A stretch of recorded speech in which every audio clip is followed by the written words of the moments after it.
Нам понадобится картон, шаблон голубя, ножницы, маркер и карандаш.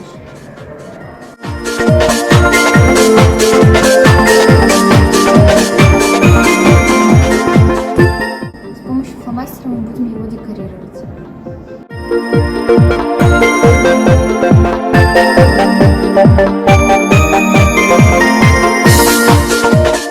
Я буду собирать на братц, но можно на пуговицу или на проволоку.